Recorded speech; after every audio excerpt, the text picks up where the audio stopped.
Welcome. It's Friday. You're here. We have a lot of movies to talk about. Let's get this thing started.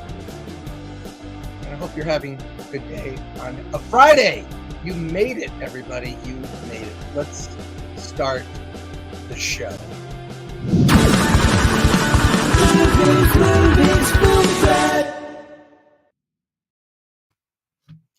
How are you doing today? It is a Friday. Another weekend of new movies to discuss here on the Film Threat Podcast. I am Chris Gore, and I'm happy that you're spending your morning with us here on a Friday. But I won't be alone. I am joined by the editor-in-chief of FilmThreat.com. Alan Ng is here. Hello. Alan, how's it going? You're looking very, very digital. What's up? Yeah, I'm kind of rushed in, so yeah. I'm having a bad internet connection at the moment too. Oh, But cool. It should pick up in a moment. Well, you could reboot yourself. Yeah, I did. I think that's the issue here. All right. Well, if you need to do that, let me know. I am pre-coffee, folks. So please give me a moment to enjoy delicious coffee.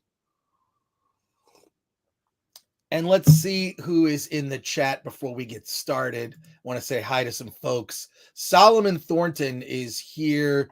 Let me see. Goober is here. I hope Men is good enough for no spoilers. We'll see. I'm going to leave it up to the chat once we begin to talk about it. Toasty Danny is here. Men. And, oh no. Jade Scott says, I'm dealing with the Halo Season 1 finale. Oops. Sorry. That's it. All right. Alan's gonna reboot, and we'll be joined by Alan later. Jeff Brooks is here also. Greetings and salutations, Chris. Hello, other person. Well, Alan will be back. And we're gonna talk about. I'll give you a preview of the show today.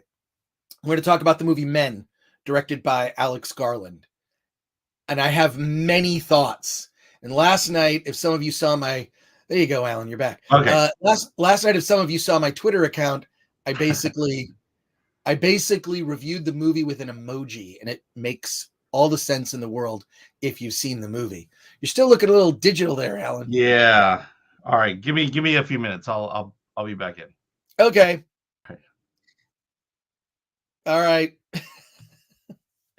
But yeah, no, we will get into it. We will get into that. We're also going to talk about the Bob's Burgers movie. And I never watched the TV show. I never watched Bob's Burgers. I just didn't. So there you go. And I have a lot of thoughts on that. And we have the director of a documentary that is out now. It's called Science Friction. I strongly recommend that you check out the trailer for that movie after this live stream, and also check out the movie. It's a documentary about scientists and how they're portrayed in reality shows and documentaries. And the scientists kind of speak out like, hey, we're being mischaracterized. We're being taken out of context. We're being used to tell a story, and the story is more important than the actual science. And so many scientists are upset about this that they've gathered together, and they're, the result is this documentary, and it's pretty shocking what you'll find out in the doc. Dino's Reviews says 140p Allen. Yeah, I may have to reboot that router and do that. So, but let's we're gonna wait for Alan to get back here before we get started with the reviews. Flaccid Phoenix is here. Flaccid Phoenix is helping us out. Is one of our mods, and also the delicious graphics that you're now seeing on our YouTube channel. Flaccid Phoenix, all about it. Hail chat. So this is great. Spidey Sensei 72. I have tickets to see Men at 2 p.m. today. I've heard it all falls apart in Act 3. We will discuss it. I will say it's almost like one of those. You ever see a movie that's kind of like a bit of a train wreck, and you're like, I can't believe. I have like a short list of movies where I would describe them as I can't believe this movie even got made. Men might be one of those movies. Like, how did this even get to this point that it actually got made? So, and Chris, I forgive you for skipping my second super chat. Jeff Brooks, did I skip it? Did I skip it? I'll get to it. I'll get to it. I'm sure there's a way to do that. I am sure there's a way to get to it. Jeff Brooks, here's a freebie. I'm reading your chat about skipping the super chat. Apologies. And we are back. We are monetized. We're now monetized. So you can super chat, you can do all that. But let me get the plugs out of the way while Alan reboots his router. One, you can support our work. How can you do that? You can do it by going to shop.filmthreat.com. You can pick yourself up a nifty shirt like this one, award this. You can get a mug like this one. So check that out. That's one way to support us. Another thing, I like to give away free stuff. So you know what else you can do? You can send a self-addressed stamped envelope to Film Threat 5042 Wilshire Boulevard, PMB. That stands for Private Mailbox. PMB 1500 Los Angeles, California 90036. Send us a self-addressed stamped envelope. You send me a big enough envelope with enough postage on it, I'll send you DVDs. I'll send you some nifty Film Threat stickers. We just got these Film Threat bumper stickers. You can also put them around a beverage. So what this is, somebody sent me one of these. This is another one that came in. It's, oh shit. It's, yes, it's, it's a self-addressed stamped envelope. And if you send me one of those, I will send you free stuff, because who doesn't love free stuff? And the big thing that's happening this weekend, it's the biggest night in independent film. It's Award This. You can follow Award This on Twitter, Instagram, all that stuff. You can get more information at awardthis.com. It is the show that celebrates truly indie movies, which is our focus here at Film Threat. That's what we cover. Movies like Science Friction, which we'll be talking to the director later today. So watch Award This if you can't attend the awards, but we do have a limited number of tickets on sale. It's free drinks. It's a gift bag. It's the show. There's even a red carpet. You can get your picture taken at the Step and Repeat, which will be a lot of fun. So I hope you will, at the very least, check out Award This, which is happening this weekend on this YouTube channel. You can also watch past shows. Last year, we did it at a drive-in, which was pretty weird. If you've ever done an award show at a drive-in, I don't think it's ever been done, but we did that because of all of the lovely restrictions we have here in the once great state of California. So there you go. Nothing is going to stop us from giving out awards. This year, we're in a movie theater, the Frida Cinema in Santa Ana, California. So I hope you'll join us. Again, follow Award This or Film Threat on everything, and then you'll get all the info. I'm still waiting for Alan to come back here. My assumption is he is back, and he looks good. Are we good? You're looking good, Alan. All right, so far so good. Yes, you even got a Film Threat t-shirt. We were just talking about. Okay, cool. Well, we're going to get to your comments between film reviews here, but let's jump right in. And let's talk about Men. I saw it last night. You did in a see nice it. Empty theater. Okay, I saw it in a packed theater at the AMC Burbank 16. Men is directed by Alex Garland. It's and Alex, I really like his work. And it stars Jessie Buckley as a woman, and I don't know how deep we should go into the story. I think we're going to be fairly spoiler free for the first half of this conversation, but we have to talk about spoilers. We have to talk about spoilers at some point. You will be warned about it. But basically, Jessie Buckley's marriage was falling apart. This is minor spoilerish, right? Because it comes out, this all comes out within the first 30 minutes. And little by little, this unfolds. They don't tell all of this story right at the beginning, but she's in a lot of pain. Jessie Buckley's character, Harper, she rents an Airbnb out in the English countryside and just wants to get away from it all. And she encounters a lot of different men who all have the same face. And it's the face of the actor who he was in the very first episode of Black Mirror. He played the prime minister. And the actor's name is, Alan is going to go on IMDb right now, and he's going to find out the name of the actor. Because Alan's on top. Alan should always be 5 steps ahead of me, anticipating the needs of the show. He should anticipate the needs of the show. Because if he doesn't, he's going to be subjected to, to a video like this. I will destroy your ship. Hey guys, who's the gay one in this again? Is it me? Am I the gay one? Wait, are you the gay one, Alan?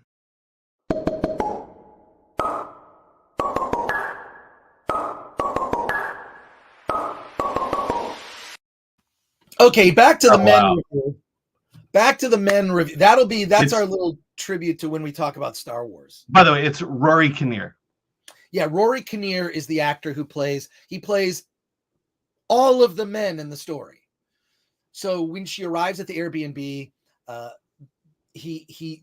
the caretaker is there giving her a tour, showing her this beautiful little almost large cottage in the middle of the English countryside, in the middle of nowhere.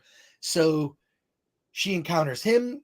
She encounters a strange man as she goes to visit an ominous tunnel where she kind of just hears her own voice kind of echoing. It's right in the trailer. And then she encounters a naked man just standing in her garden of this little villa cottage thing, right? And she has to call the cops. All the people are this guy, Rory Kinnear. The cops, the naked man. She goes to a church and sees a vicar, and that's also played by Rory Kinnear. She encounters a little boy wearing a woman mask, and it's weird because the little boy looks like he's like 11 years old, but has Rory Kinnear's face, and he looks old, right? Very, very strange. But what we come to find out as she's encountering each of these men, and each of them have sort of a level of toxicity, right? Even the guy who's the caretaker from the Airbnb, who's really nice, but in a nice kind of condescending way. A lot of microaggressions from the caretaker. But each man kind of does something that is offensive. The vicar is trying to console her and puts his hand on her knee and then says some things that are very offensive to her. So each man kind of crosses a line with her in some in minor ways and some in very large ways, as she's just trying to heal her heart from her husband, who threatened to commit suicide and died tragically as he's falling. She sees him falling out of their apartment window. I don't want to go into details about that. That's a little spoilerish, but she's trying to heal her heart from her husband who died tragically. And she has some guilt about it. That's the setup for this thing. Where it goes is just bizarre. And I don't want to get into, we'll get into spoilers at some point, but Alan, on the plus side, the one thing I really like the tone of how the movie started, right? I was there. There's like some really good jump scares at a certain point. Like there's cheap jump scares in movies. There were some really good ones. Second is just the tone when she goes to encounter the tunnel, which you see in the trailer, is really intense, where she realizes there's a tiny person that she can't even tell exactly what they're doing. It could be something nefarious out in the distance. And that person starts running towards her and gives chase, so to speak. So the tone of the film I really love. And then things begin to escalate around the middle of the movie. But up until that point, like I'm in. This is like, it's moving really. Also, the movie's like 90 minutes, which I love. But the first half of the movie is building towards something horrific, which no one could have guessed. We're not going to talk about it for the next few minutes because I want to get your impressions of, spoiler free if you can, the first half of the movie. And I saw it with an audience that was packed. There were clearly A24 like super fans. Just anything A24 comes out, they want to just like, oh, we love A24. It's so weird. Everything is so weird. And I will say A24 has very good taste. A24 division of Warner Brothers. But what are your thoughts, Alan, on the first half of the movie? First half of the movie, on the plus side and a very high plus, it's a beautiful movie. I just love the visual style of it, the production values, it is gorgeous, and I was absolutely sucked into it. The sound plays a big role in it. You have Jessie Buckley there. She's an accomplished singer, and her voice plays a big part in the film. And then it just gets weird. It gets really weird, and I think my feeling was, is this movie about the visuals of the film? There's this very strong horrific images, and after a while I felt like, is this what this movie is about? It is just presenting presenting something incredibly strange. And then we get to the end, the message, and I'm like, okay. We shouldn't talk about it right now. Kind of jammed in at the end to want to say something. Well, we shouldn't talk about the ending just yet. I just want to talk about the first half of the movie. But the tone is right there.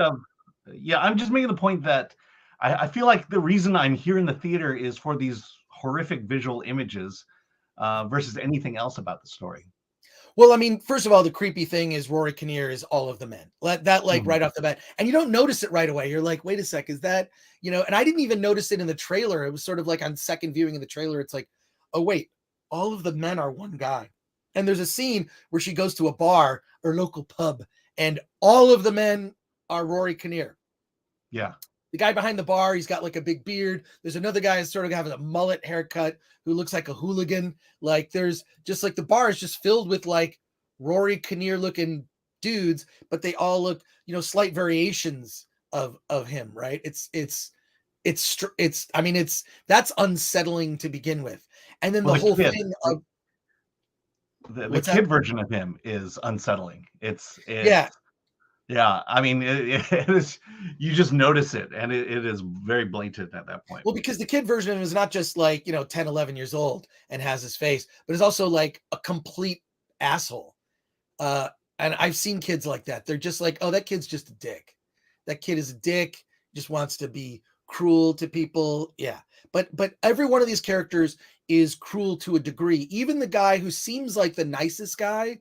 The guy who's the caretaker of the Airbnb, he's really just sweet and nice, but it's like this little thing underneath, this sort of where he's just a little condescending about things. He's a little dismissive, and it's like you don't see her roll her eyes, but you can feel that the audience should be rolling their eyes during some of the things that he says, right? Some of the what many might describe as microaggressions, right? Like that's kind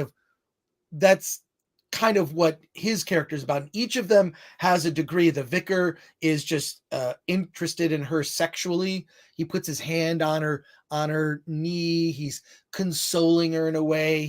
He admits that he's having fantasies about her. All these men are, they're grotesque in a certain way. while she's having to deal with the death of her husband, and she has this friend that she talks to on the phone.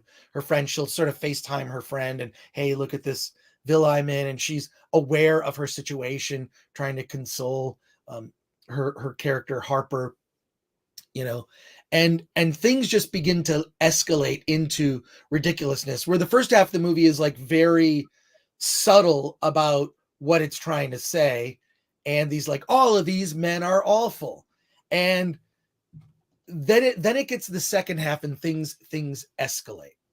And I'm not sure if we want to get into the spoiler stuff right away. We can go to some of these comments here. I mean, I don't know if you want to talk about the messaging in a bit after you get through the comments, but that's an important thing.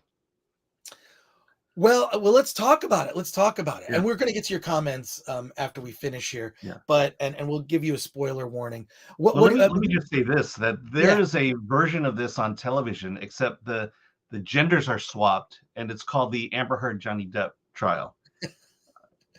Yeah, that's Alan's attempt at humor. I think I need to show that video again and see if that works. But look, it gets to a point where in the second half of the movie the stakes are high, right? Now I think we're going to get into spoiler territory. If you do not want to be spoiled on this movie, I'm going to give you a chance to dip out. Okay, I'm going to give you a chance to dip out. Okay. Come back in like 10 minutes. We'll be done with spoilers. 3, 2, 1. Things take a turn and start to escalate. The naked man who basically chased her through the forest, which is also Rory Kinnear, now shows up at her house, is busted by the cops, taken away, and then let go the same day because they really had nothing to charge him with, right? He didn't do anything. So the naked man comes back and begins threatening her. And she calls her friend on the phone and says, I got to get out of here. This is crazy. There's a crazy naked man. And the cops won't do anything. And her friend says, I'll be there. It's 3 hours out. I'm going to drive. Give me your location and whatnot. And then suddenly all of the men and it gets gruesome because what's revealed is the way in which her husband died. This happens about the midway point of the movie. The way in which her husband died was they were in the middle of an argument. She wanted a divorce. He didn't want to get divorced, and he hits her. He punches her. He punches her. And she's like, get out. It's over. I never want to see you again. He threatens, I'm going to end myself. We need to work this out. She has no interest in working it out. So we hear a story that he basically she locked all the doors, wouldn't let him in. The husband goes up to the apartment that's just above hers to try to go on the balcony and just like get into the apartment by jumping over the balcony. And he loses his footing and falls to his death. And you see his dead body, and it's horrific. It's mangled. It's caught on like an iron fence, and it's incredibly gruesome. I mean, I will say this might be, for this year, it's the most gruesome horror film I've ever seen. And there's no indication that it's going to be horrific in the trailer. The trailer is very subtle. It is incredibly gross. Like just beyond like the kind of stuff that you'd see in, your most over the top gory horror movies is in this movie. I'll describe some of it. And oddly enough, like, I know my last name is Gore. I don't particularly love gore in horror movies. I kind of like turn away, and there are a couple of times I gasped and just had to like avert my eyes because it's just horrific, especially the husband's body. Yeah, I know. Fat Elvis says, "Oh, come on, man!" But no, it's just that knife scene. I couldn't watch that knife scene. Well, we'll talk about the knife scene, but it's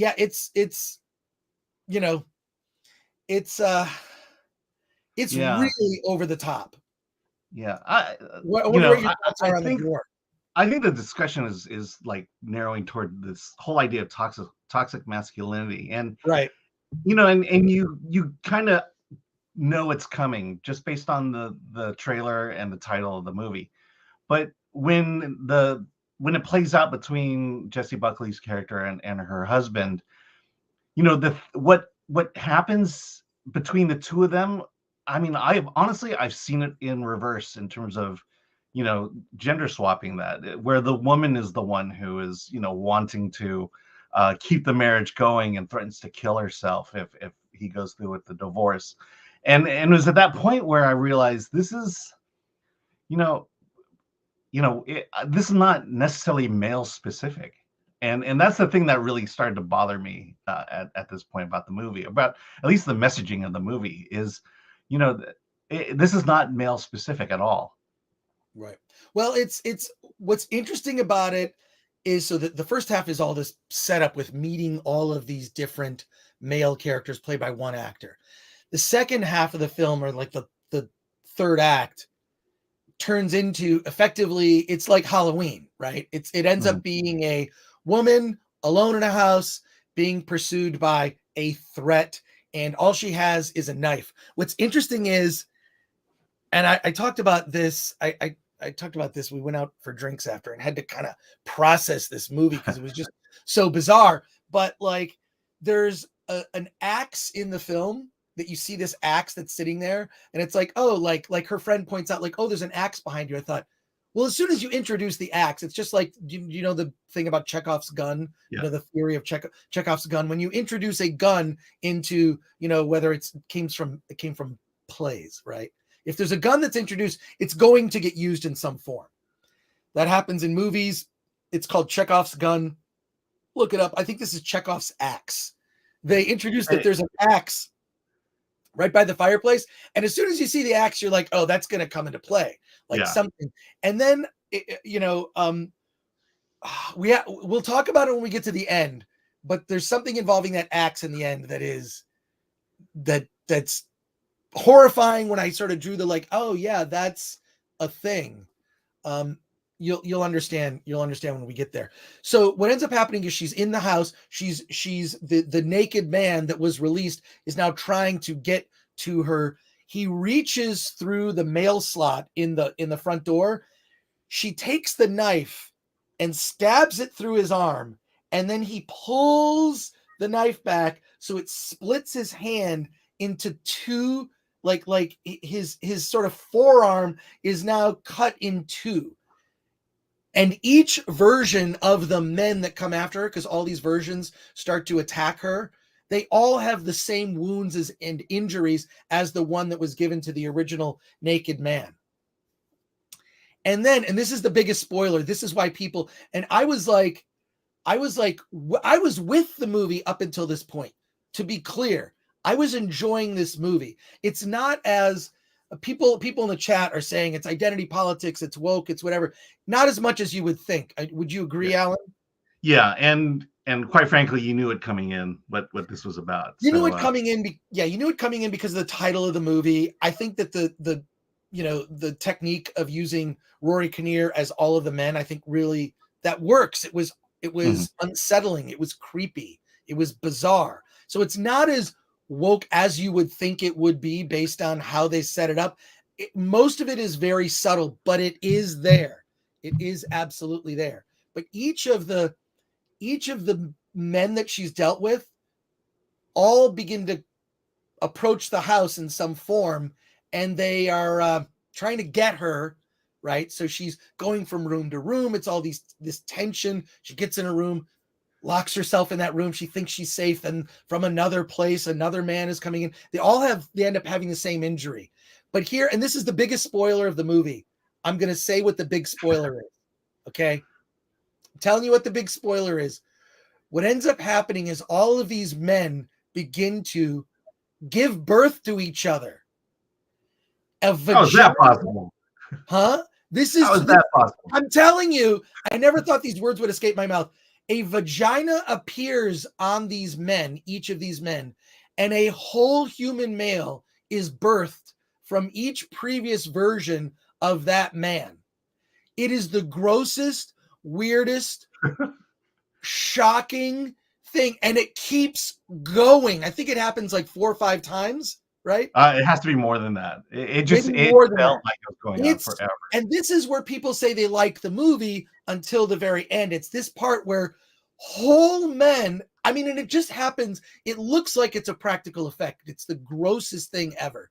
You see this vagina appear. And then when it struck me, a derisive term for a woman's vagina is a hatchet wound. Have you ever heard that, Alan? No, I haven't. A hatchet wound, which comes from an axe. So she's holding the axe. This is, first of all, people in the chat are going nuts here. I know. We need to get to the chat. All I'm doing is telling you what happened in the movie. So she's holding this axe, which I don't believe she ever actually uses, but a derisive term for a woman's vagina is hatchet wound. Okay. I just, this is something you may have seen it in a gas station bathroom. You may have heard that term. Yeah. So these whole men are being birthed from previous versions of each of the men, and they come out of their butt, out of their and when they come out of their mouth, you see 2 feet coming out of the mouth, and it is the most grotesque effect. And this is where the audience is gasping. It's weird. Spider Geronimo says axe wound. I've heard hatchet wound, axe wound, whatever. That's the climax of the movie. And then she has a conversation with a vision of her like dead husband. And the whole time I'm thinking, watching this movie, you're getting really into spoilers here. Well, this is I'm just spoiling the whole movie. I gave a spoiler warning. Okay. But it's so she kind of resolves her issue with her husband. Excellent, yeah. And then the friend shows up, and that's the end of the movie, and it's 90 minutes. But it's right up until like the movie had me when it turned into like it's almost a dissection or a autopsy, if you will, of the type of Jamie Lee Curtis Halloween type of stalker film. It's kind of like it's like an analysis of that genre.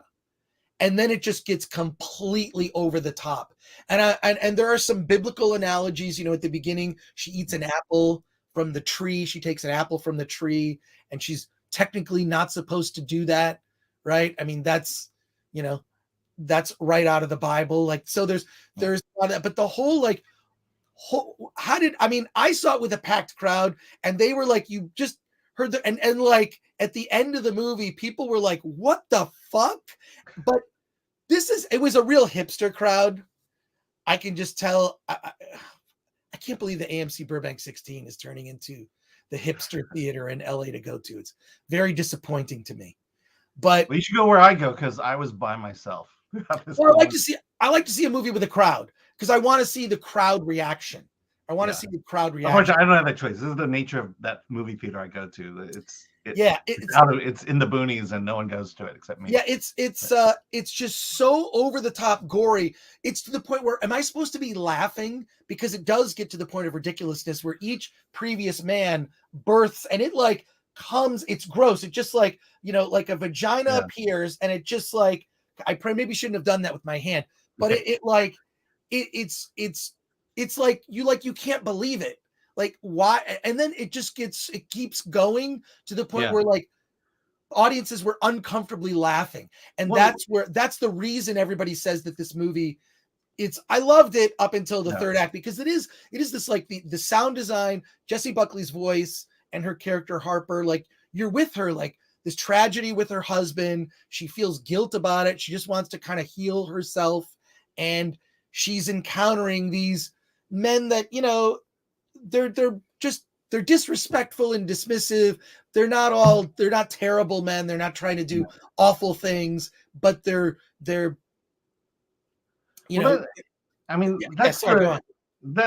the thing that I kept thinking about was it just felt like this movie was about that scene, about these male births. And and it seemed like the rest of the movie kind of just was a reason to show us this. And I will say I did love Harper, Jessie Buckley's character, her reaction at the end of it all as it was going on, because as it was going on and on and on, I felt like she was feeling the same way we were watching it, just kind of like, are you kidding? Is this really happening? Yeah, And I think that's kind of the moment she kind of, kind of gets herself together at that I mean, point. It's like, it definitely feels a little pretentious, right? Like Mhm. we're trying to say something very deep and meaningful about these men giving birth to other men, like in succession, not rapid succession, but as you're, and she's just standing there watching it. Yeah. So, yeah, Yeah. I I mean, just, yeah, like I said, her reaction is the same as ours. This is ridiculous. And she kind of takes that attitude when it's over. the thing is this, it's not as, until you get to that point, I was like, oh, I like this. I like the sort of slow nature of it. It's each encounter with a different man kind of escalates the stakes. They become more overtly toxic, so to speak. Yeah. But it Yeah. I mean, I'll liken it to this. If I gave you a painting of a man giving birth to another man, that's this movie, and the movie is just basically providing backstory to this picture. Well, I'll say this: if you follow my Twitter at that Chris Gore on the Twitter, it's the only time I may ever have used the pregnant man emoji. I found a reason to use the pregnant man emoji. It's just like, what can I say? What can I say? It's yeah, there you go. So let's get to the chat here, because I think a lot of people just can't believe that. Oh, by the way, do we want to get to the super chat? That We'll get to the super chats. We'll get to everything. Okay. We're gonna get to everything. We have over 200 people watching right now, so do me a favor, everyone, slap that like button and subscribe to the channel if you're not already subscribed. Oh, wow. That's just your friendly reminder to do that. But let's get to our chat comments here that we've highlighted. We're going to go through them real quick here. Rusty Shackelford says, it sounds like pretentious feminist dribble. It's the thing is this, it's done in a way where it's underneath the surface, at least for the first 3/4 of the movie, maybe 4/5 of the movie. It's like, okay, it's just underneath it. And it's like, I'm okay with it. I'm okay with it. And then the sound of one man laughing, I still think it sounds pretty good. Well, the audience I saw it with really loved it. Fat Elvis, grumpy old man Gore. Yeah, I am. I'm grumpy. And Bethel Games says, Gore yelling at clouds. What? I just look, I'm describing my experience of seeing this movie. Your mileage may vary. Fletcher Williams says, and this is Chris Sober telling this movie. Imagine what you get him some adult libations and he starts performing parts of the movie. That's entertainment. Yeah, I should have like done my out of the theater reaction. Did your theater like love it or something? Or they loved it. Yeah. They loved it. But then I looked at everyone in the theater and I'm just like, oh, it's a hipster crowd. Yeah. It's a hipster LA crowd. And I kind of whatever. Yeah. The hipster LA crowd. Michael A., I laughed at the male birthing scenes. I was laughing at the pretentiousness of the writer. Yeah, that's definitely a reaction that some people had, which is valid. Shane Mackey, my friend from Atlanta, says, sounds like the end of society and hilarious. I'm in. Rust in Peace says, who wrote this? WTF, Alex Garland. Alex Garland wrote this. Flaccid Phoenix says, I mean, it's 2022. Men can give birth now, Chris. Well, I think that's maybe, I don't know that that's exactly, I don't know. It's human evolution. This movie is not a comment on that necessarily.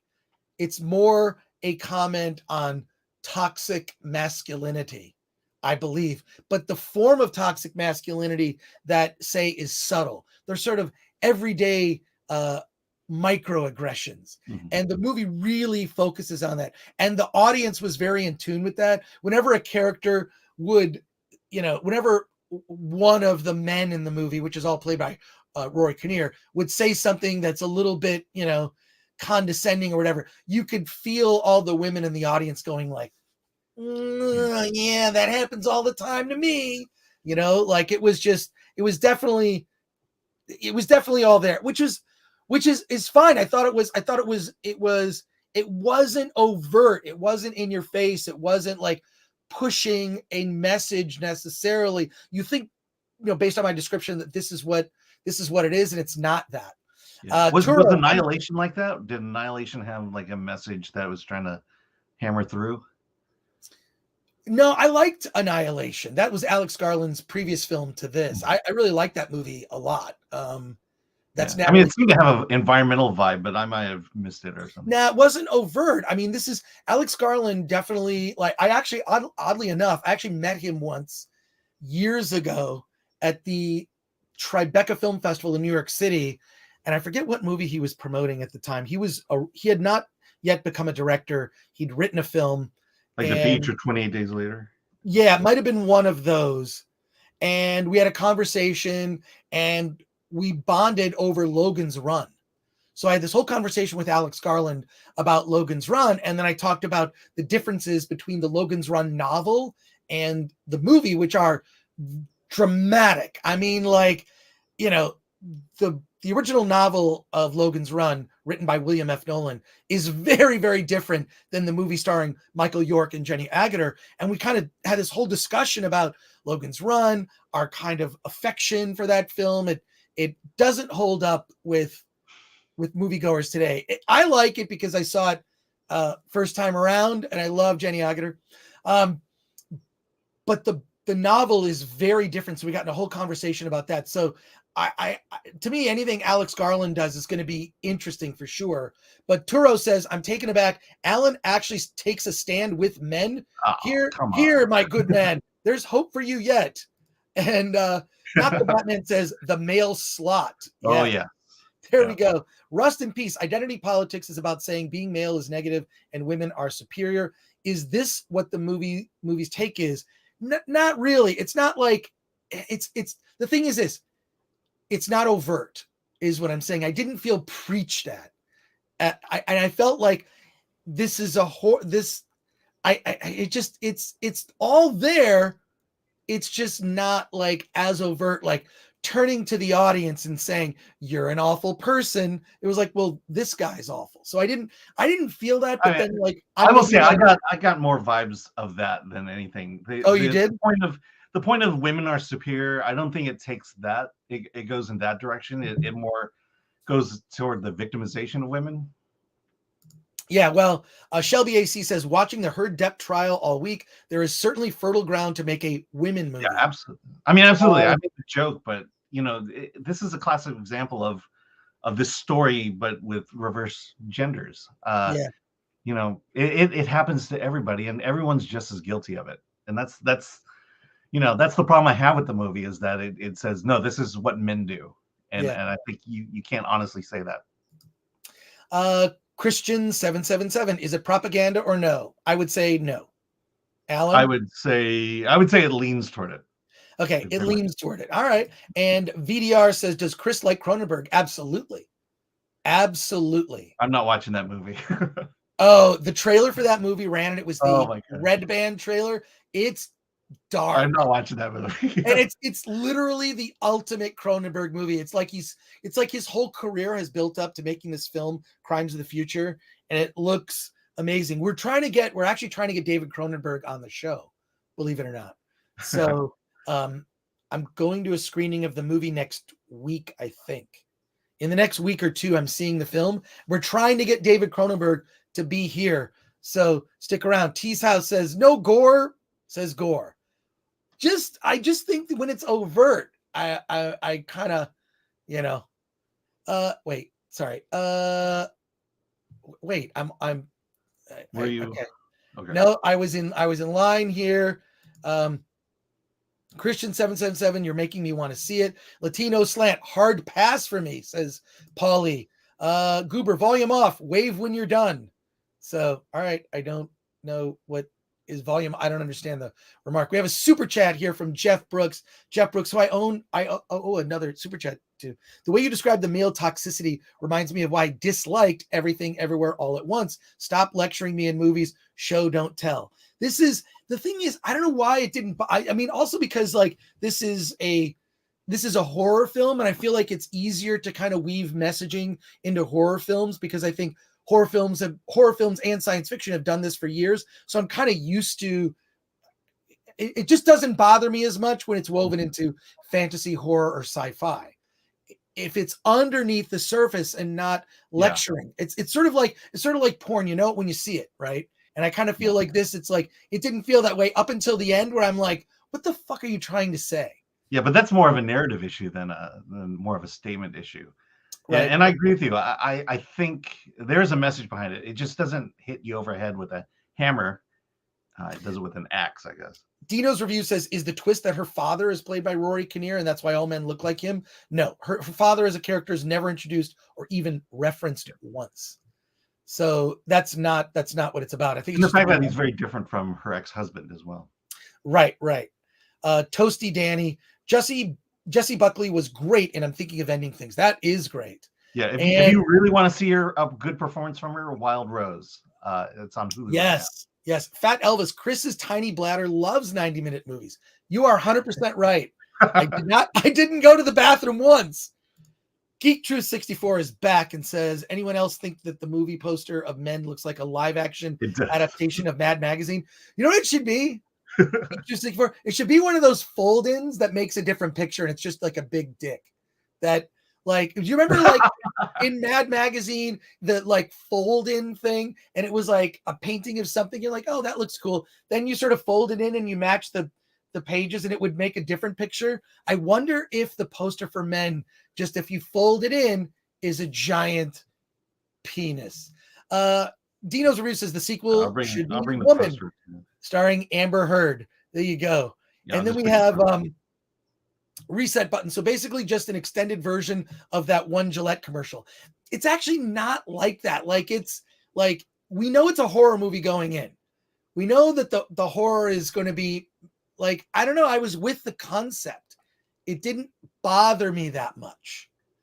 So you kind of have to like, I don't know. No, that Gillette commercial is fucking awful. And I don't use Gillette razors as a result of that. I use an electric razor and I don't know. I just don't use it. I'm like, fuck you. You don't, I'm tired of commercials that are, and I think we're all tired of commercials that are like, you don't even know what the product is. It's like, you know, it's like some bizarre social messaging woven into an Oreo commercial. Look, just make fucking cookies. Okay. Just make Cinnabon, a delicious Cinnabon bun. Make that stuff. I love it. Well, it's this idea that this razor is sensitive toward your gender identity. So buy it. It's ridiculous. I'm so annoyed. I mean, I remember watching the Super Bowl and you'd see like commercials that were entertaining. Do you remember What's Up? Those guys, all they do is they call each other, what's up? I mean, it's a dumb commercial. I thought it was hilarious.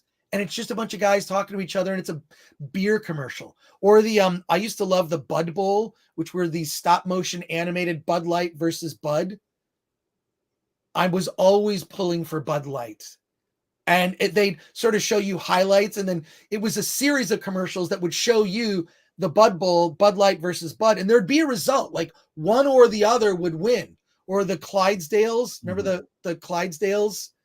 Those big horses, majestic horses that used to sell beer. I mean, let's get back to just like, hey, this was a funny commercial. Doritos commercials used to be funny. Now it's like, you know, now it's fucking ridiculous. It's guys painting their fucking fingernails and then it's an Oreo thing. Like, who gives a shit?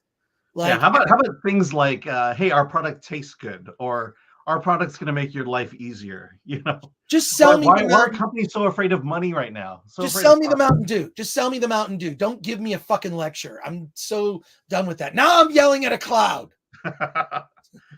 Yeah, I mean, I would say Men is not woke, but it's definitely a feminist tale, if anything. That makes sense. I wouldn't say it's overtly woke, but it's definitely a feminist. Yeah.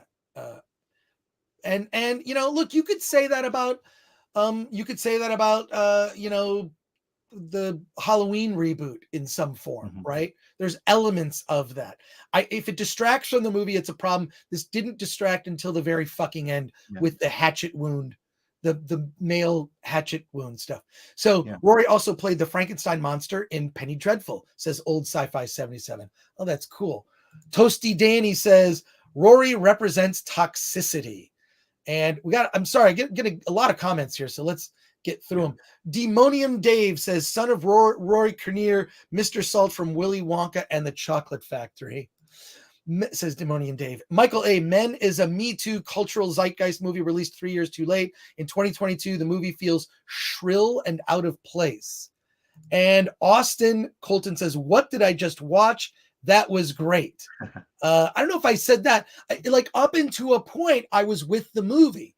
It becomes a traditional woman alone in a house with a knife being pursued by a threat, which happens to be a man, which generally happens to be a man in nearly all of those types of films. And this was kind of a dissection of that just goes off the rails at the end. It's very creepy. It gets really creepy at times. Yeah. Reset button. There's such a thing as suburban Detroit. Yes, there is. The sound of one man laughing. It would be rude of Alan to presume that you can't remember the stars of the movie you are reviewing. What? I don't know. I focus on the story. I don't even know. Like, here's the thing. Like, I've always avoided like celebrity gossip because I don't care. I don't care. I mean, apparently Nicole Kidman and Tom Cruise were married at one point. Who gives a fuck? I care about what's happening on the screen as I'm watching it, and I don't remember all the names. The sound of one man laughing. I'll do better to bring up the IMDb. I bet you know what I've been distracted with? I've been distracted with this award show that's going on Saturday. I finished the script yesterday to the award show and just sent it to FedEx for copies. I'm juggling a lot of things. The sound of one man laughing. Please be forgiving if I don't know all of the people. That's why Alan's here, to back me up and make me look good and to do just whatever. Joshua Levesque, men are breaded apparently according to the woke. Breaded according to the woke. Maybe you meant, I'm not sure. And we have a $20 super chat from Des Bocus, and thank you for that. Thank you for your support. Yeah. We love that. Eric Jimenez says, I like Alex Garland a lot. Kind of worried about this film, though. Sounds preachy and very much like a message movie. Well, it's a message movie. It's not preachy, though. That's the thing is, there's a message. It just doesn't feel as preachy as you would think until that last part. And then the point is this. What is he trying to say? Is he just trying to like shock us? Like that was the cool thing about Annihilation. I love that ending. Is just so bizarre. Go back and watch Annihilation. Yeah. Well, I mean, I think the message is at the end, at the very end, that final scene, and it's one of those. It builds up to a point and just kind of drops off to a quiet moment where it happens, and then it ends. And so, but it goes on for so long, and it gets so ridiculous, kind of one-upping each other that you're like, what the fuck? And I'm talking about that quiet moment with her ex-husband at the end. Oh, that one. Yeah. I mean, that's kind of the point of the movie, I think. Chicago Box for $4.99. Thank you for your super chat. The Halo series turned out to be a travesty, and as a fan of the Halo games and expanded universe, I'm actually insulted. No franchise is safe anymore. Yeah, I pieced out after 2 episodes. I was kind of interested, and then people were telling me what was happening, and I just I don't need to see Master Cheeks, which is apparently just went into just a lot of male nudity. And I feel like I don't think these creators today understand that we don't need a complete breakdown and sort of a dissection or analysis of every freaking character. The reason that Boba Fett was cool is he never took his mask off, and he has 4 minutes of screen time in the entire original Star Wars trilogy. And it was interesting to find out that the person underneath the mask, via, the prequels and the Clone Wars, you see it's like, oh, wow, that's, Jango Fett is in effect the seed for which all of the stormtroopers are born from. I mean, I thought all of that was interesting, and that's enough. That's enough for me. You know. Let me ask you this. This is the Yeah. thing that I thought of, but in 2022, I think we've seen more penises on screen than we have boobs. Absolutely. Okay. Yes, I'm glad you brought that up. It's just like you see the sort of full frontal nude man, like, and that's got it is a bit distracting. What happened to subtlety? Or And we're seeing it a lot. I just watched the first episode of Kids in the Hall, and there's Kevin McDonald and Dave Foley's penis right there. Wow. Okay. Yeah, it's just, yeah, I mean, this year a lot of male nudity for sure. Cardinal Sin for $4.99. Thank you for that. It sounds like Kevin Williamson should have written it. Yep. There you go. Toasty Danny, Halloween 2018 didn't distract with the message, but Halloween Kills did with the dragged out hospital scene. Yeah, Toasty Danny. Yeah, the Halloween 2018, the thing is this, I freaking love that character, Jamie Lee Curtis. Like, I love her character in that. To see that, you know, and because I saw the first Halloween when I was a kid, and it freaking scared the shit out of me. I love that film, the very first one. And so to see this sort of like a handoff from that, like this is years later. Yes, it wasn't distracting. Here you go. VDR says the California Raisins canceled. Lol. Turtle Dove. Spuds McKenzie. Yes, Turtle Dove. Like funny commercials now. You know what it might be, and I'm sure what it is somebody did a PowerPoint at some ad agency and said, you know what the kids love these days? You know what millennials love? They love messaging. They love the environment. They love woke stuff. Just make all the commercials woke. And I fucking hate it. Woke commercials might be even more like offensive just because it's like, it's so like I don't expect Cinnabon to have an opinion about current day politics or they just make the delicious Cinnabon. I only ever see them at airports. I don't actively go to a Cinnabon. It's probably because I haven't had breakfast this morning thinking of Cinnabon, but it's I really, really do not like that. I don't like the commercials pushing a social message along with a product. Just sell me the product, entertain me for 30 seconds where I'll actually stop and pay attention, tell me a little story, and that's it. That's all we need. Well, I think you're starting to see Netflix come around. I mean, they sent that memo out to employees saying that, you know, if you don't like what we're producing, i.e. Dave Chappelle, then maybe this isn't the place for you to work. Exactly. Let's get through these, and we have other movies to talk about. The old lady in the Wendy's commercial asking, "Where's the beef?"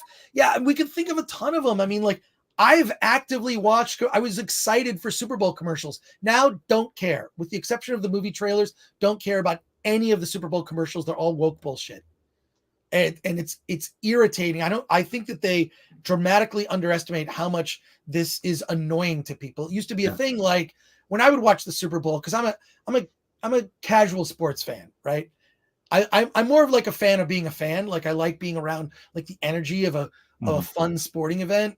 But my life isn't ruined if my team doesn't win, the Detroit Lions, because I'm used to it. They always lose.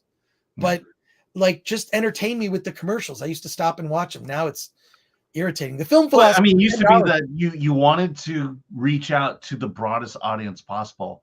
And now they're intentionally going after woke millennials and Gen Zers who want that messaging, and you know that makes the rest of us who actually have money want to buy something else, want to find alternatives. Right. The film philosopher for $10 says, "Hey, Chris and Alan, see you guys tomorrow at the VIP party." Yes. Yeah. Question: could this movie be flipped, made about toxic females?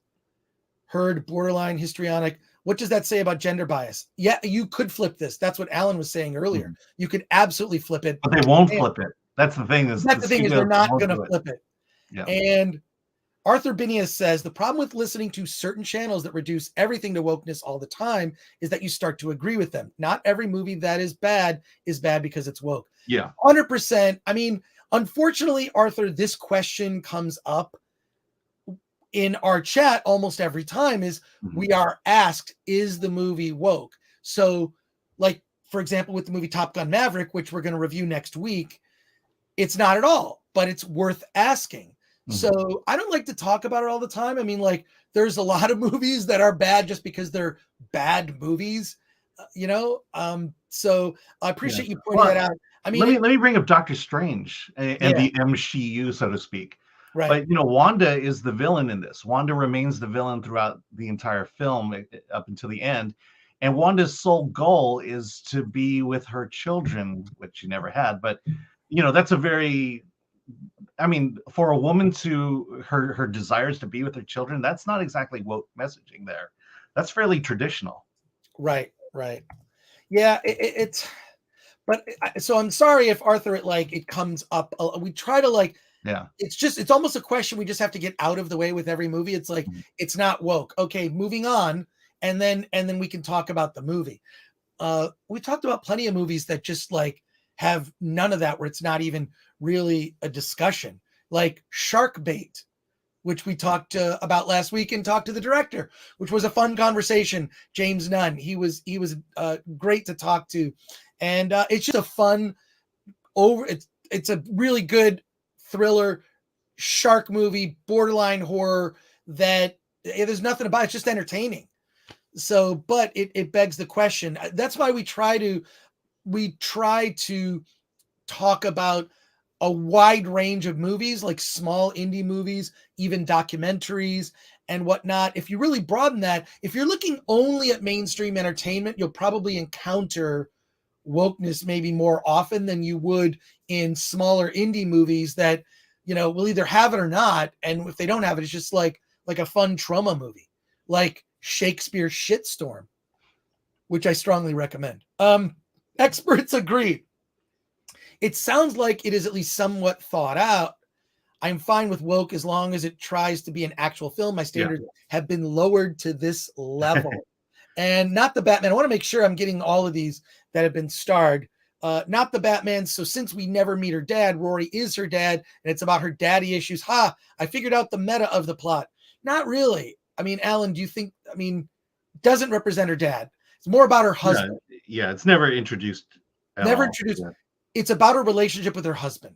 That's what it's about. And Wild Rose, thank you for the recommendation, Alan, says Toasty Danny.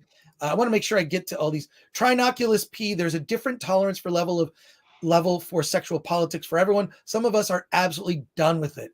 Yeah, I agree. It's like your mileage may vary on this stuff. The thing is this, because I balance my movie diet with not just mainstream stuff, but a lot of indie stuff, when the mainstream stuff is woke, it doesn't bother me as much, only because I have other movies I can see that I really like, like a trauma film or Full Moon Entertainment, like Baby Oopsie, which is freaking weird movie from Full Moon Entertainment. Because I balance it, it's just like, well, that was shit. I'll watch something else. I'll watch a small indie like The Changed with Tony Todd. Well, I think sexual politics used to be fun. 9 to 5 was full of sexual politics. It was fun. And now it's just, it's become a war, basically. Well, you can't talk about these things, in humor, unfortunately. Right? I really wish there was a way to do that, because a movie like Blazing Saddles really talks about a lot of, but it's all just done in comedy. Go back and watch Blazing Saddles. Would never make that movie today. But and the biggest criticism is that they use the N-word. The movie came out in the 60s. It was about racism. I thought it was early 70s. And we're hung up. Oh, 70, yeah. And yet we're still hung up on, the language we use. Alan is a throwback from when men were men, says the film philosopher. Well, there you go. VDR says, is it true at the end of the film threat doc that the men spontaneously grow vaginas and give birth to more film critics? How did you guess, VDR? The film philosopher, question for Chris, would a Logan's Run get made today? I don't think you could. Logan's Run, the thing that really works about that is the chemistry between Michael York and Jenny Agutter. They have this, the romance. You can't even make a romantic movie between two straight people today. I think its messaging about population control is honestly, I think that's coming back. Yeah, exactly. Dino's reviews. I like the movie Logan's Run. Yes, it's very dated, but the story is still enjoyable. I agree. It's just that it was shot at a shopping mall in Dallas, and there's escalators in the movie, and it's supposed to be futuristic. I don't know.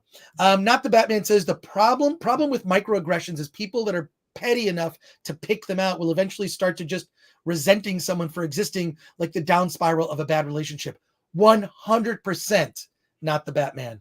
Dang, a lot of comments. Film philosophers, Chris has a Logan's Run fetish, and we all know the real reason. Yeah, Jenny Agutter, naked in the movie. That's exactly right. Are we ever going to get a sequel to It Follows? That was a great horror movie. I wonder why they never made a sequel, says Michael A. Yeah, I don't know. I really love that film. It's like, it's one of those things that, like, there is, we know what the movie is about. It's really about passing on STDs. That's kind of what the film is about. Like the spirit is an STD, but it's great. It's like, that's what really good horror is sort of like, it's about something that's in the zeitgeist or something people deal with or are forced to deal with. And then it's, there's the horror element is sort of a manifestation of something out of real life as a way to deal with it rather than dealing with that thing directly. I mean, I don't think a movie about STDs, passing on STDs would be particularly interesting or entertaining and no one would go see it, but It Follows, you'll see that because, it follows. Benjamin. Yeah, but speaking of the sequel aspect of it, we complain so much about a sequel ruining the original that maybe it's left just the single one and done. Yeah. I mean, I don't know. Quentin Tarantino talked about that movie. He had an issue with it, and his main issue with it was that it, like, I don't want to get into it. He explains how he would have changed the ending. I do have a problem with that movie. The ending just turns, it kind of gets a little dumb at the end, but right up until there, I was sold. Yeah. It's an indie film, so not bad for an indie film. Benjamin Lacrone says, I find Drinker is the best of that group, and then I usually watch Movie Bob to get an average as to whether I'll like the movie. I think they're having conversation there in the chat about other YouTubers, and that's completely fine. I've been on the Critical Drinker. He's graciously invited me to be on the show. Bethel Game says, currently sexual politics have just one statement. Normal sex is bad. Other forms of sex is good. Yeah, it's weird. That's like I don't know if you've seen this trailer, and I don't want to go down a rabbit hole discussing this. There's a trailer for a movie starring Billy Eichner called Bros. And there's a statement at the very end that are like, it's basically like, do you remember heterosexual people? They had a good run. And it's like, who are they trying to sell this movie to? Again, overtly like insulting a potential group of audience members for your film. It's basically, it's a typical romantic sex comedy, but in the world of current day gay dating. And there you go. Benjamin Lacrone says, even Mel Brooks says Blazing Saddles could never be made today, which is sad because it is one of the best put downs of racism ever put on screen. Yes, it's an indictment of racism. It is anti-racist. And it's funny as shit. So there you go. We do need to move on because we have a guest coming here in 21 minutes, the director of Science Friction. We're going to move on and we're going to get to our next review here. Bob's Burgers. Change the background there, Alan. That'd be great. Let's talk about Bob's Burgers. Now, did you see Bob's Burgers, Alan? I didn't see Bob's Burgers, no. You didn't see Bob's Burgers? No. Where did you put the... Where it always is. Here, I'll do it. Yeah. Alan, I got to teach Alan how to use StreamYard here. Oh, here it is. I found it. Never mind. It's all good. It's all good. There we go. Bob's Burgers. Okay, just to be clear, I am not... I've never watched the show. I have never watched an episode of the show. I saw the trailer to Bob's Burgers. It looked just bizarre. And, I got invited to see it early. I thought, I'll go check it out. I thought it was incredibly entertaining. And here's what really struck me. It's about the Belcher family, and they have this struggling burger business. A sinkhole opens up in front of their restaurant, which completely kills their business. They're fighting with the bank over, being able to keep their doors open and survive. And it focuses on the Belcher family, and they're trying to effectively save their family business, while at the same time, what's revealed is a murder and a dead body. And what I found very bizarre about this movie is it's rated PG-13. This is not a movie for kids. It's dark. People are murdered in this film. There's a plot of the Belcher family being taken captive, and they're going to be, some people are killed. I don't want to go too much into the story, except I'm not sure how typical this is of the show, but I'm being told that the show is definitely a more adult show, which I like. Will it work for children? I'm not actually sure that this will work for children. So the Belcher children are all trying to kind of solve this mystery of this dead body. It's revealed who the bad guys are, and I really enjoyed it. I mean, and it's not just because it was 90 minutes, right? It sucked me in. I have no familiarity or reference to the TV series, which I think can also kind of ruin it sometimes. Like maybe because I was going in with a set of fresh eyes. I don't know if the characters aren't like they are in the television series. I don't even know if there's any references to things that happen in the TV series. If they are, they went over my head. I didn't notice it. Whatever. But like the voice actors in this, John Benjamin, who's also from Archer, is freaking awesome. Always loved John Benjamin.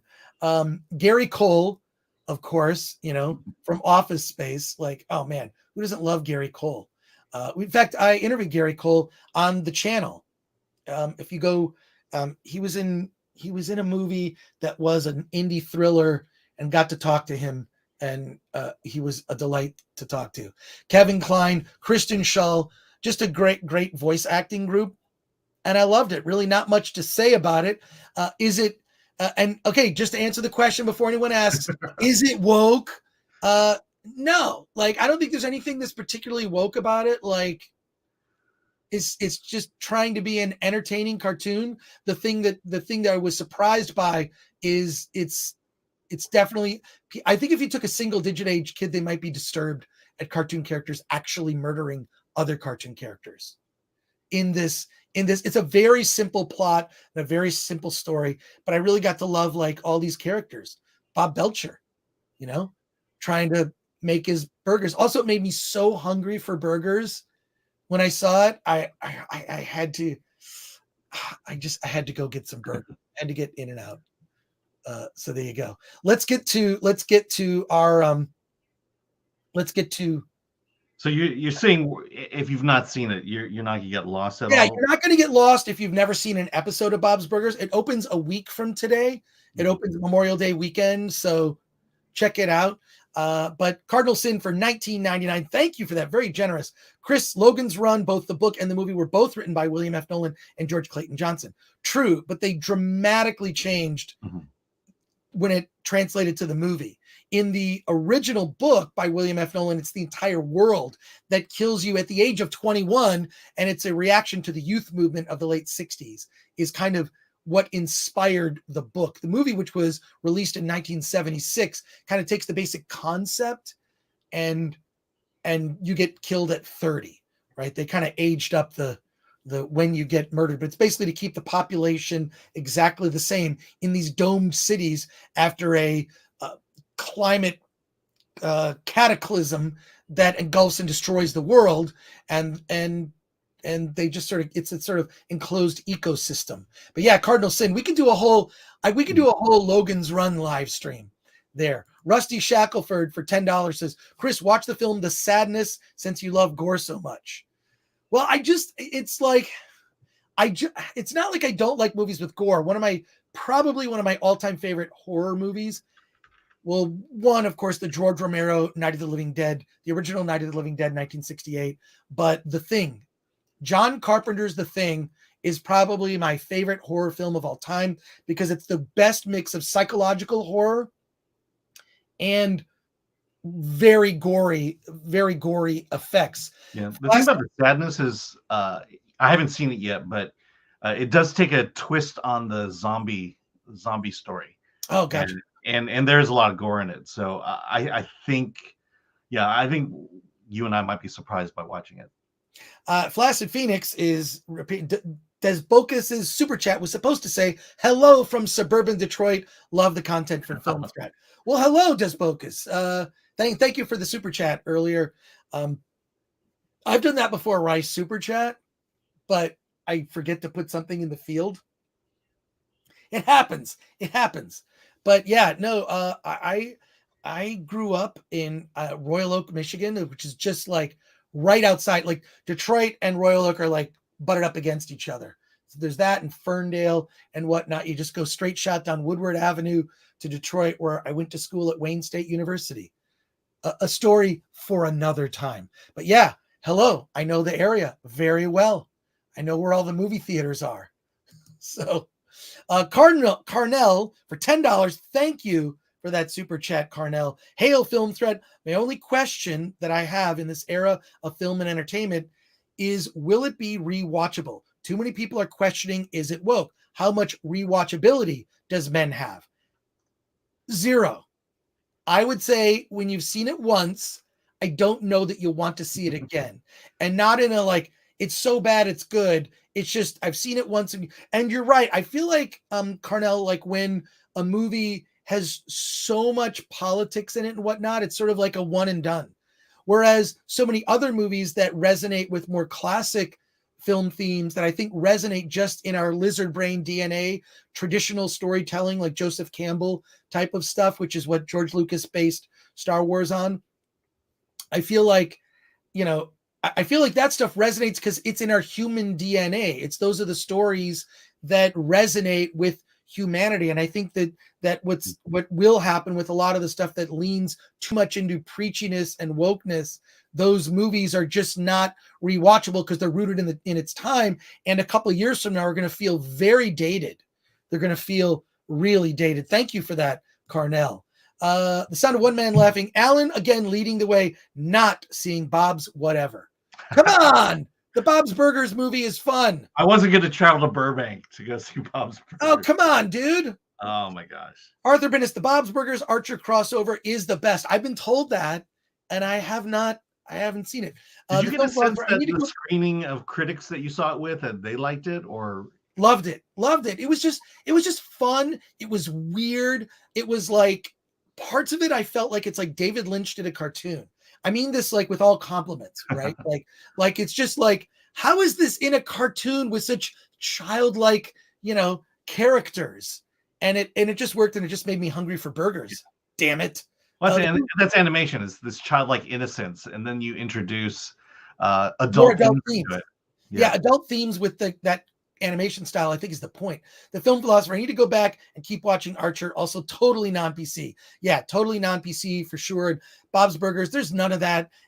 That's what made it entertaining. It's just really fun escapism, and I quite enjoyed it.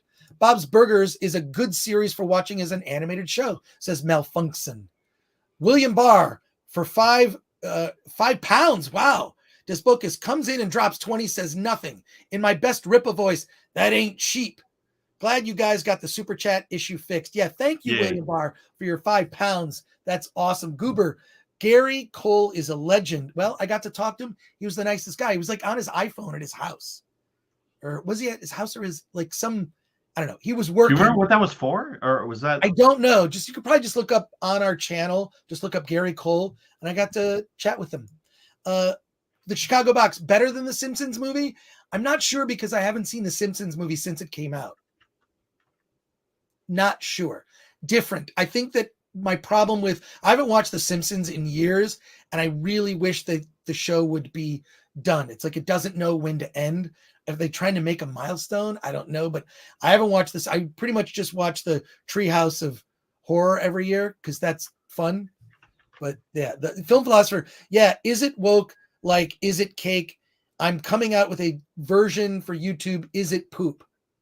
Well, on that note, Film Philosopher, I'm doing this just for you. doing this just for you.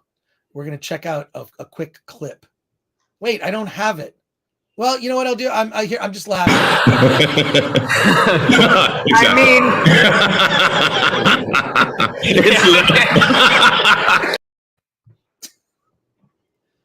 We could use a little more laughter. We could use a little more laughter in our lives. White Chocolate 65. What did I miss? Just got here. You missed our whole discussion of Men, but you can watch it on the replay. And we have been taking all of our live streams and we cut up clips. If you just want to like watch the Men review, you'll be able to do that this weekend. Toasty Danny says, so the movie is 90-minute long advertisement for Bob's Burgers. Yeah, but I didn't mind it. It blazes along.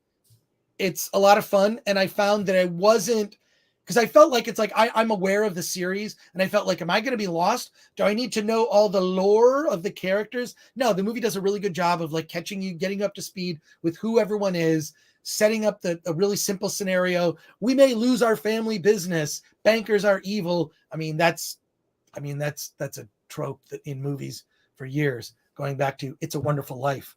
Bankers are evil. Bankers can also have a lot of heart. Solomon Thornton, this is why Alien, Predator, and Star Wars are timeless, no political mess, and no wokeness. Well, at least the originals are, I would say, Solomon. Mm-hmm. Flaccid Phoenix, 200 in the chat. Everyone slap that like button. That's right. Please do. The Bethel Games, the hero's journey was only distilled by Campbell to a simple formula, but it is the essence of male storytelling and the reality of the world since we have the ability to speak. Yeah, it's just, these are the themes that resonate.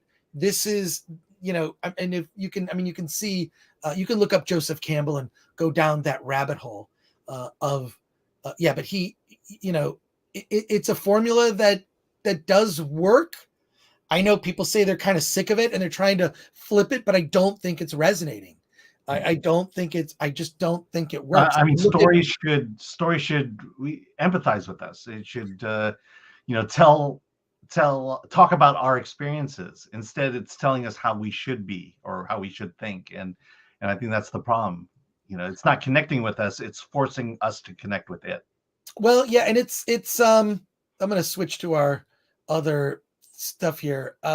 We're like, we have a guest coming on in like, hopefully 7 minutes ish, but it's like, go back and watch those original Star Wars movies. It's unbelievable. Like how, yes, some of the effects don't hold up and I don't like the special editions. There are the despecialized editions, which I strongly recommend that you go and seek out the despecialized editions, but compare like the hero's journey of, Luke and even Anakin with the redemption arc. That's why I think it's so powerful.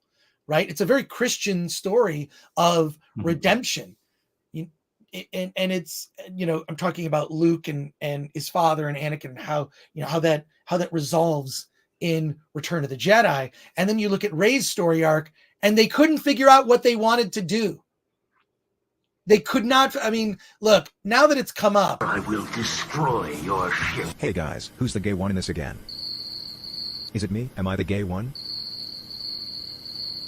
Wait, are you the gay one, Alan?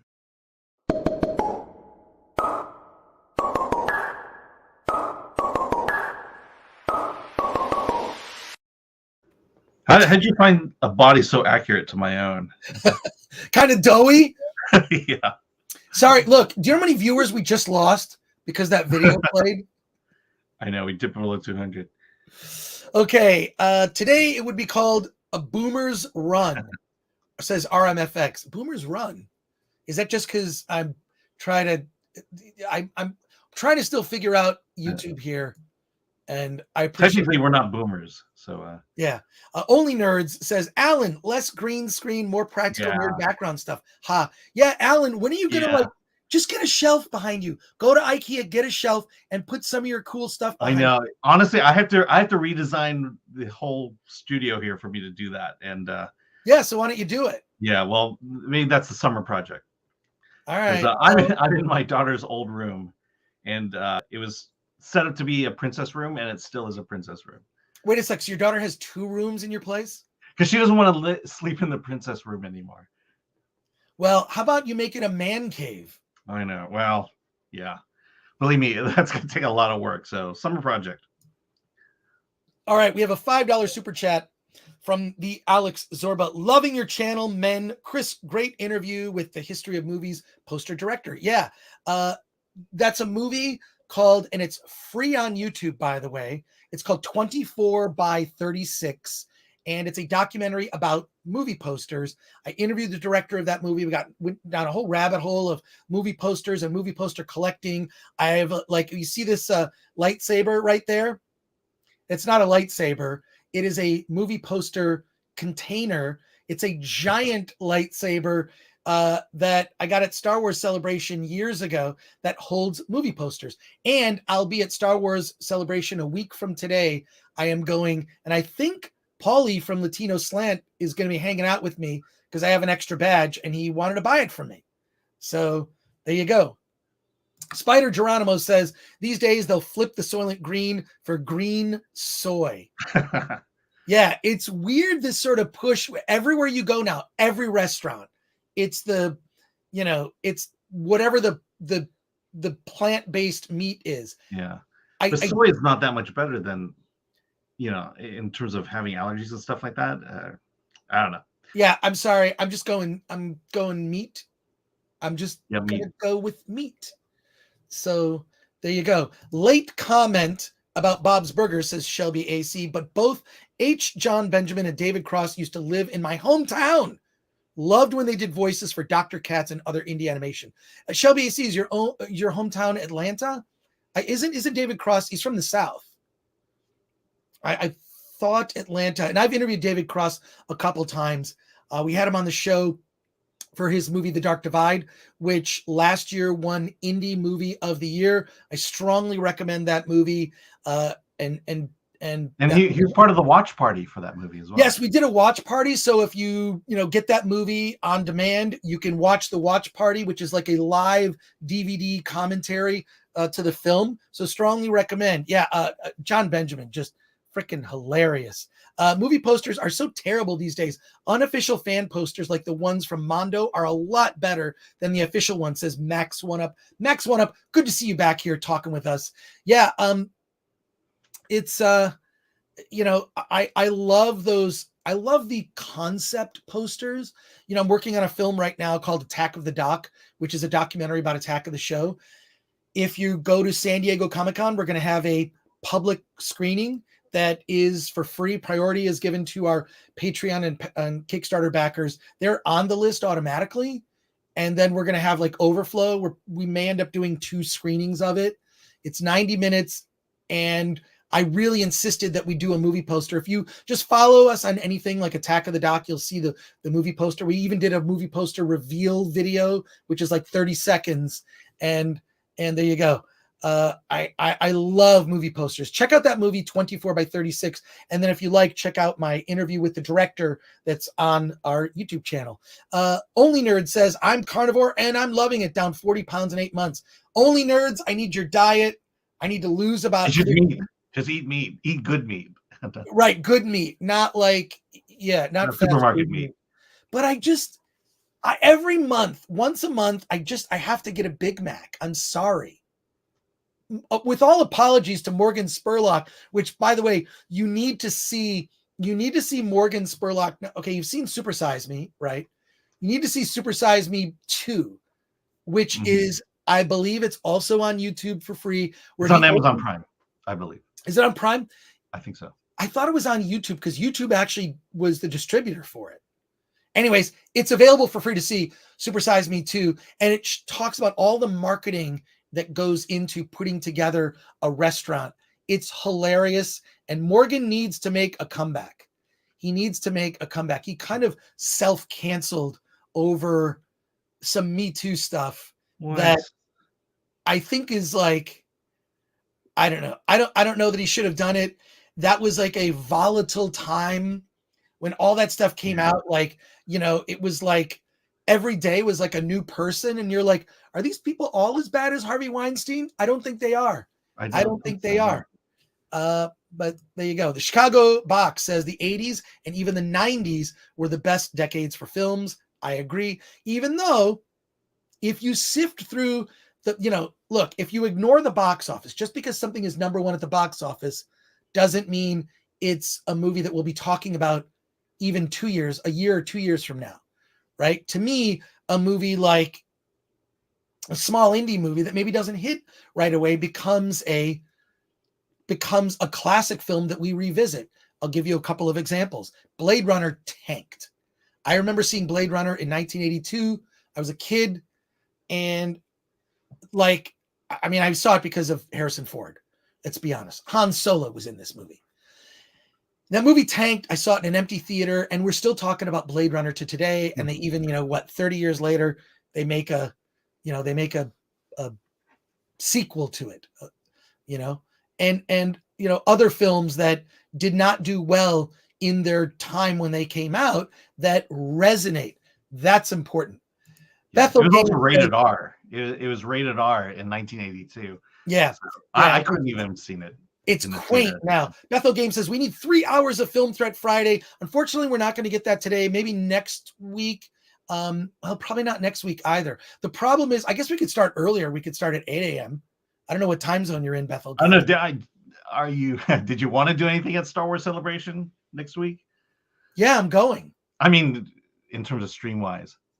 Yeah, we're going to stream like our normal time, and then I'm actually going to Anaheim right after the stream. Okay. So I mean, while you were there,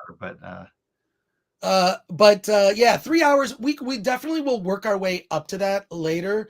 I think right now we are we're still trying to figure things out. Luckily we have the help of so many people like the Chicago Box and Flaccid Phoenix and other people who've offered their services to help us build the channel, and we appreciate it. We've got better thumbnails, and we're kind of building a process. So we thank you for your patience and sticking with us. And we have like nearly 200 people. So there you go.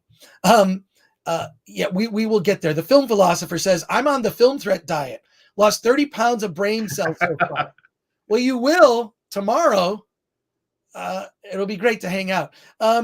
Lee Kindler. So I married an axe murderer, bombed. People still quote it today. Yeah. And famously, Mike Judge's Idiocracy tanked and Office Space tanked.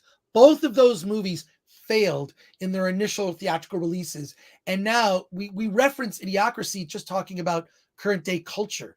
That movie was so ahead of its time. And Office Space, just for anybody that's ever worked in a corporate environment, and I have, it just resonates even more today, Office Space. They should do an update of it and just include, like, I feel like a movie that mocked and made fun of woke culture would be a huge hit. I think it would be incredibly popular, and it would be a broad mainstream comedy. People make so many references to things like It's Clown World. Okay. I think Team America was probably the last movie to try to do that. Yeah. Oh, got it. Yeah. Team America, which was released in 2004, if I'm correct. I watched it recently. Not only does it really hold up, Team America is just brutal. Prophetic. It's prophetic. It's brutal in its critique of the culture. And the Film Actors Guild, which I'm not going to say the Film Actors Guild, which who's the head of the Film Actors Guild? Alec Baldwin. Alec Baldwin. So there you go. Oh, shoot. The Film Philosopher. Oh, man. Vangelis just died. So sad. Listen to that soundtrack a million times. R.I.P. for Vangelis, who did of course, the music for Blade Runner. Damn. Chariots of Fire. Gentel, 1969. Vangelis just passed away. Blade Runner soundtrack. Yes. And pour one out for Vangelis. R.I.P. And listen to his music. Rest in peace, says Matt Damon. Yeah. Our guest should be here by now. I wonder if there's a technical issue, because my understanding is this director is not in the country, not in the United States. So I wonder if there's an issue. Yeah. Oh, shoot. Okay. It's not going to happen this week. I Oh, just got an email. Unfortunately, the director of science fiction will make it happen next week. So my apologies on that. But we're going to get through your chat questions and kind of wrap things up here early, just because I have to finish working on this awards show, I know we have a which meeting after I this. can't wait for you to all see it. Cannot wait. It's sort of the anti-awards show, if that makes sense. And you're going to discover a whole bunch of indie movies that you may like, depending on your taste. If you like horror, indie sci-fi, you're going to find something to like. Patrick Lemire, good to see you back. Austin Powers lost money at the box office. DVD was a hit. DVDs bailed out a lot of movies. Yeah, home And entertainment. greenlit the sequels.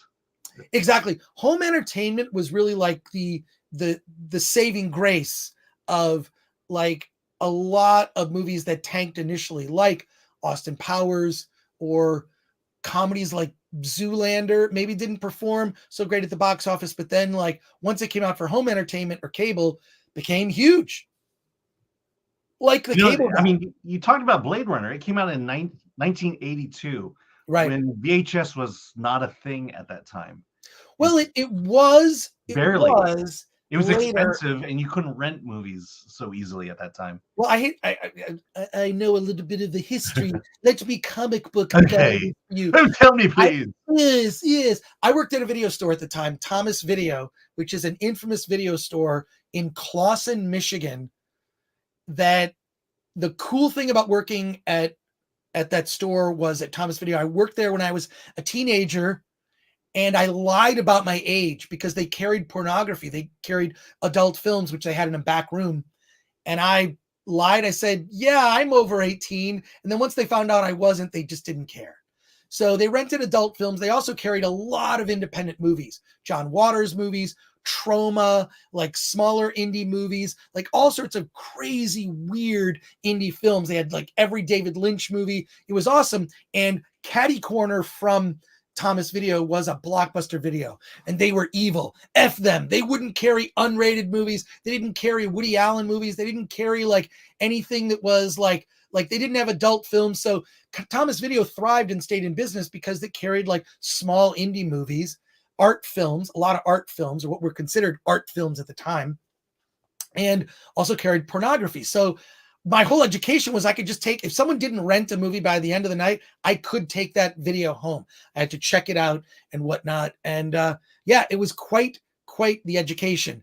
But this, what they call sell-through, did not blow up until a movie called Star Trek II, The Wrath of Khan came out. Because movies at the time, the reason the rental business was so big is because movies cost $100 in the 1980s.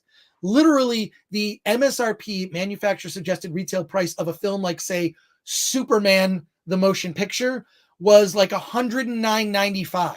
They sold these movies at a premium because they knew that video stores were renting them, and they would pay the retail price and then just make a lot of money based on hundreds of rentals of that VHS tape. So movies were not cheap until when Star Trek II, The Wrath of Khan came out. Paramount changed the industry. They priced it at what they called the sell-through rate, which is you want to own a copy of it for $39.95. This is $39.95 in 1980 dollars, which was a lot. Yeah. Okay. But $39.95 was like, oh, that's affordable compared to $119.95 for, a traditional Hollywood movie. I'm going to buy this movie. So then the studios realized, like, oh, scale, like people they don't want to just rent movies. They actually want to own it so they can watch it as many times as they want.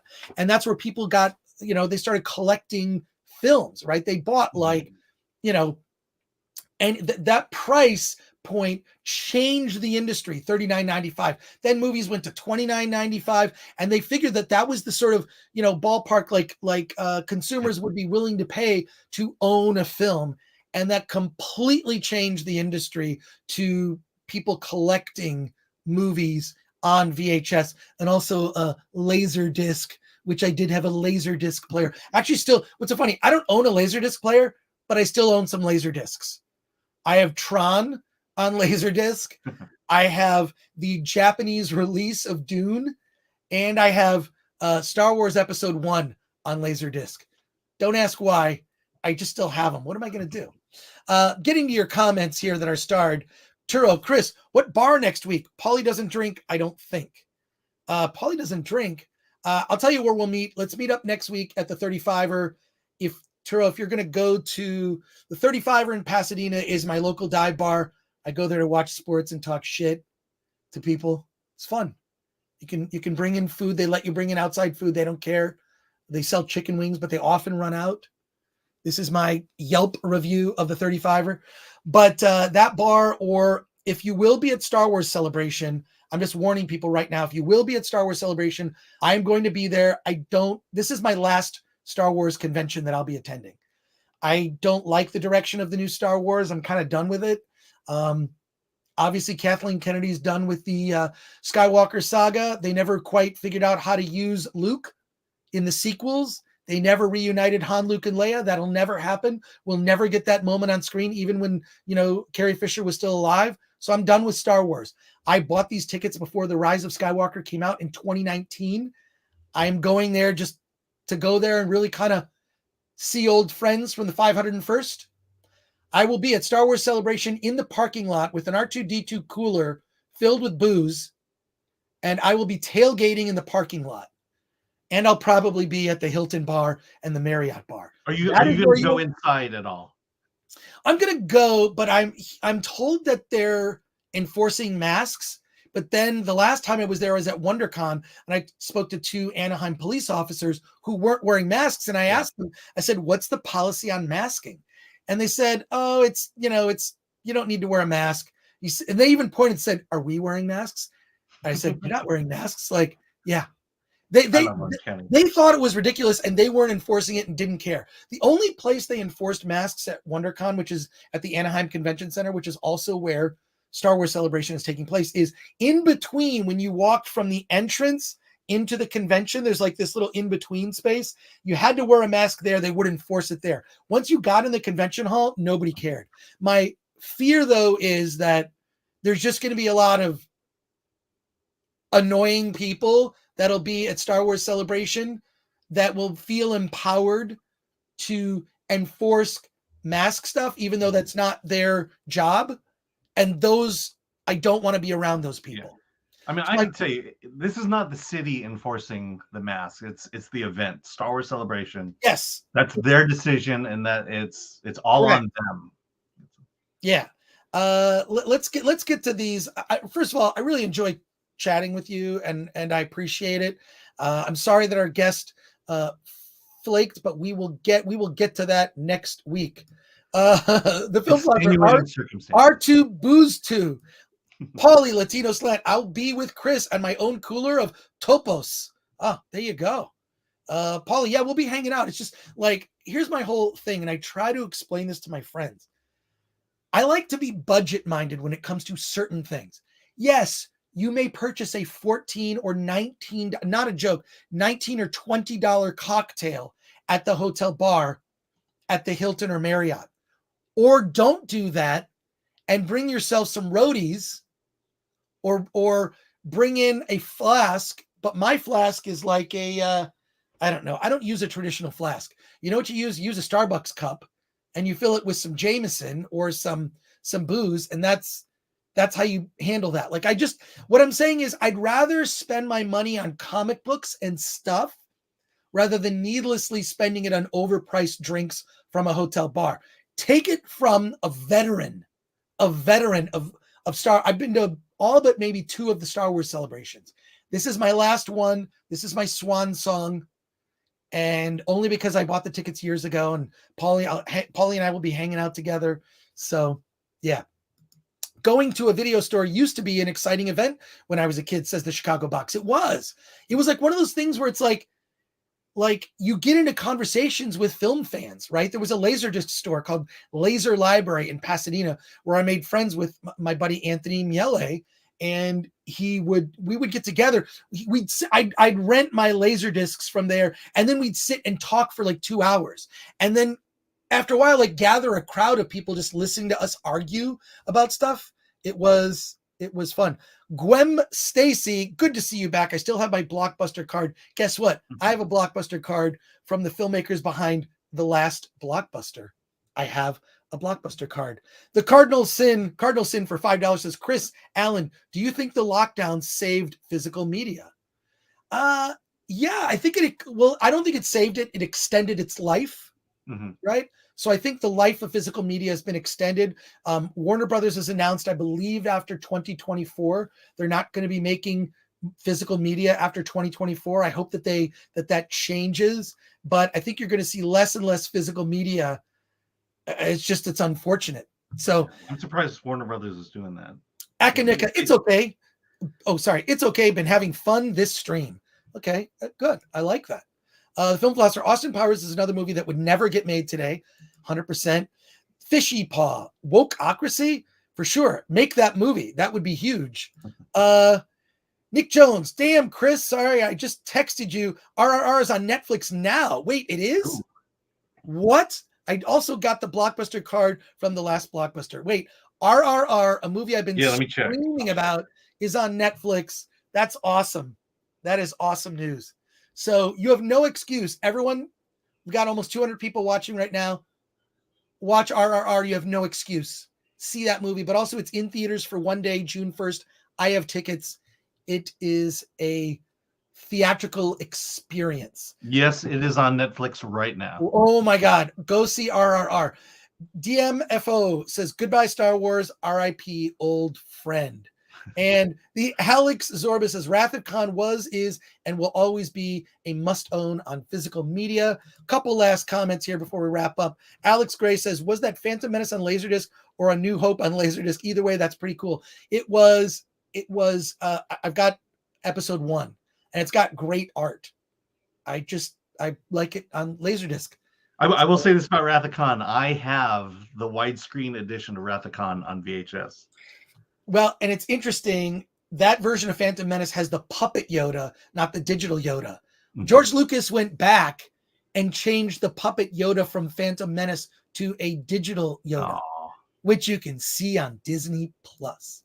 And the Chicago box, going to video store used to be we got that one. Alex Gray was, okay, yeah, we got that.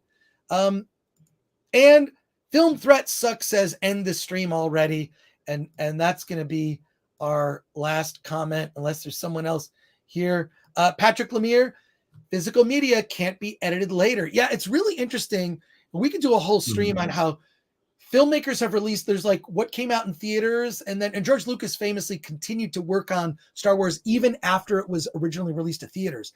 When Star Wars first came to theaters, it only came to 12 theaters. That's it, 12. And luckily in Detroit at the Americana Theater, that's where it opened, and I saw it there. And he still continued to work on the sound mix and change little insert shots. So really, really interesting stuff. RMFX, when I actually got a full-time job, I was looking at getting a Laserdisc player right before DVD came out. It would be a good investment. David Garcia, I've been recommending RRR since I saw it in theaters, watching it tonight with the fam. David, they will love it, but go on June 1st if you can make it. I still have the original DVD for Phantom Menace with the Yoda puppet. Hang on to that, the Chicago box. Hang on to it. And then it says, ugh, RR is only playing at 7 p.m. on 7/1, an hour away. Oh, no. Nick Jones, it's I believe it's June 1st. Go see it in the theater, Nick. Go see it in the theater. That is what I'm telling you right now. Go see it in the theater. So do you have a copy of Star Wars where Han shot first? Of course I do. Yeah. Of course I do. I have I have Star Wars on VHS that I've kept. Okay. Film Plus, Chris has seen RRR so many times he can sing along in Hindi. Yes, I love the Natu Natu song. Natu Natu. Okay, I'm not going to sing it. And then remember when Netflix butchered Back to the Future and they changed it back due to backlash? It says Google Plus sucks balls. Did they? I never heard about that. Yeah, I don't remember that. I don't remember that, but yeah. And Cardinal Sin is back with $5. The first thing I bought on eBay was a Laserdisc player. Wow. Wow. Good investment. RMFX, Han shot, Greedo died. Facts. Yep. Yes, RRR is on my Netflix as I typed. That's awesome. Let's bring Laserdisc back, says the film philosopher. And that's it for us. We're going to wrap up. Folks, someone just said they have Star Wars on Betamax. I love that. Yeah. I love it.